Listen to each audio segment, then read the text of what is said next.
विधान परिषदेची निवडणूक जाहीर होताच महाविकास आघाडीमध्ये नाराज नाट्य पाहायला मिळालं।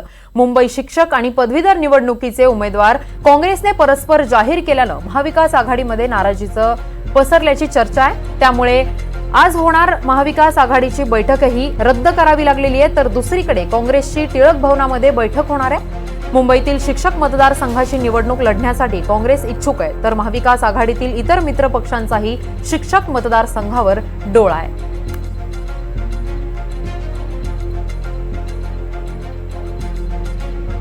आपण पाहिलेलं आहे, पण आपण पाहिलं की आता पिण्याचं पाणी नाही, पाणी हे जीवन आहे, त्याच्यामध्ये भ्रष्टाचार होत आहे, त्याच्यामध्ये कुठला आढावा घेता येत नाही, कोणाला विचारता येत नसेल तर आचारसंहितेचा बहाणा करून प्रशासन किंवा सरकार जनतेला वाऱ्यावर सोडत असेल तर काँग्रेस पक्ष हे कधी सहन करणार नाही।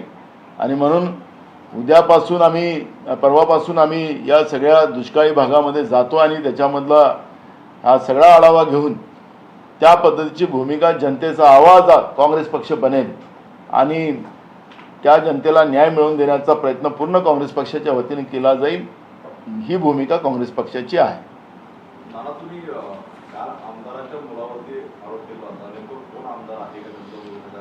मुख्यमंत्र्यांनी कोण मंत्री होता की डॉक्टर तावरेच्या अधीक्षक पदासाठी त्यांनी पत्र दिलं, कोण आमदार होता त्यांनी डॉक्टर तावरेच्या अधीक्षक पदासाठी पत्र दिलं, कोण आमदार अनेक वेळ त्या घटनेच्या नंतर पोलीस आणि डॉक्टरांशी बोलत होते, कोण मंत्री बोलत होते, याची माहिती सरकारने द्यावी ना।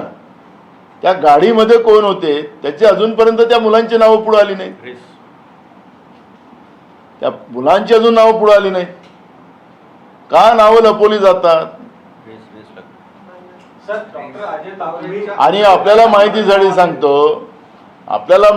सांगतो की ज्या पबमधून ही मुलं निघाली, 2 गाड्या यांच्याजवळ होत्या, त्या गाड्यांची रेस लावली आणि हे रेस लावल्यामध्ये जी पुढे गेलेली गाडी जी होती त्या गाडीच्या पुढे जाण्याच्या चक्करमध्ये या गरीब माणसांना गाडीच्या खाली कुचलून मारण्याचं पाप या लोकांनी केलं।